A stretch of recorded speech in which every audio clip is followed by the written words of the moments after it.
Recently, I started a new video series on forearm pump, a condition that torments riders of all ages and abilities. In episode 1, I looked at a product called StegPegz. They do help, so I figured we're off to a good start. Might as well try another product to try and vanquish these limiting issues. Once you get looking around, you will find some products that you don't even know existed, but do seem to fit the bill of what we're looking for.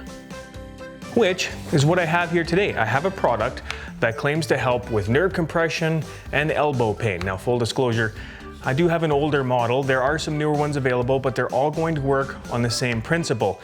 Much like most people treadmill in their basement, I bought this on a whim. It sat and collected dust. But today, in episode 2 of trying to figure out this whole arm pump thing, I'm breaking it out. I'm gonna give it a try. I'm gonna give it an honest go for a while, tell you what I think, see if it's worth the money. Roll the intro, and let's get to it.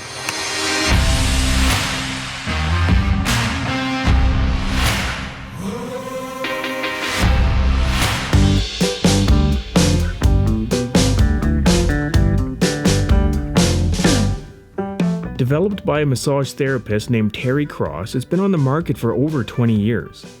The ArmAid claims to be a recovery tool that helps to restore range of motion in damaged or overworked arm muscles. Now, I'm no scientist, but that sounds an awful lot like what we experience as riders. It claims to do this by using a process called trigger point therapy. Trigger points in the muscle tissue are small constructed knots of tightly bound muscle fibers. These knots can cause whole muscles to tighten and shorten. This can cause pain when you try and use those muscles and limits your range of motion. Additionally, as it applies to motocross, a tightened, shortened muscle will also not allow blood to leave the area as efficiently, contributing to that damn arm pump. The theory seems legit, but once again, so does the price. The latest version with attachments comes in at $290 Canadian. Even with a slightly older version, I was eager to try it out and see if it helps at all. Stating if you're a new user, start with a 2 to 3 minute session 2 to 3 times per week and build into a daily regimen. Using it's pretty easy. Using a leg band, attach it to your leg so it won't move around so much when you try and apply pressure. Second, slowly roll the attachment over your arm and locate the trigger points that you might find along the way. Third, once you've found a sore or a tender spot, apply pressure to that painful spot. Once you have pressure on the muscle, begin stretching the tissue, opening and closing it, or whatever function that specific muscle is going to have. The motion, combined with the pressure, should cause a tight area to loosen up, regaining some of its elasticity. And then you just repeat this process. How do you know if it worked? The trigger point area, although still sore, shouldn't have quite the same level of stiffness to it, and over time you should notice a full range of motion return to the muscle. Immediately, one of the found annoyances with this product was that you had to have some level of dedication to get any sort of results out of it.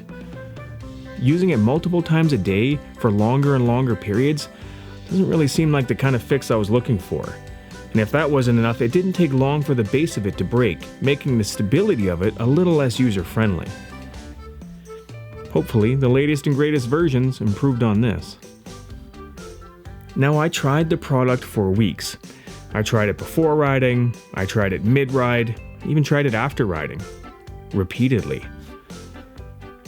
I truly put some effort into using it regularly, which wasn't easy. In fact, if it was, it wouldn't have collected dust forever before I made this video. But I did find a change. It actually feels really good on forearm muscles, much like a deep tissue massage. It may be uncomfortable at the time, but eventually the muscle feels pretty good. But does it help with forearm pump? Honestly, it's kind of hard to say. It does help with what it says it's going to help with as far as trigger points go. You are going to have more mobility in your forearms, you are going to have more flexibility, and your arms are actually going to feel a lot looser when you squeeze them. But does that apply directly as it relates to motocross? I'm not totally sold. And at $300 Canadian, I don't think the juice is worth the squeeze. Sorry, ArmAid, maybe for $50 or something like that, I might be interested in getting a product like this. But you never know, maybe once we start stacking these products in the forearm series, maybe we'll come to some sort of solution. But in any case, I hope you liked the video. I hope it helped you in some way. If so, hit that subscribe button for me below. You know I appreciate it. If there's another video, another product as it relates to forearm pump that you want to see me review, leave a comment below. I'll do my best to get my hands on it and give you my thoughts on what I think of it. Stay safe, ride safe, and we'll see you guys in the next video.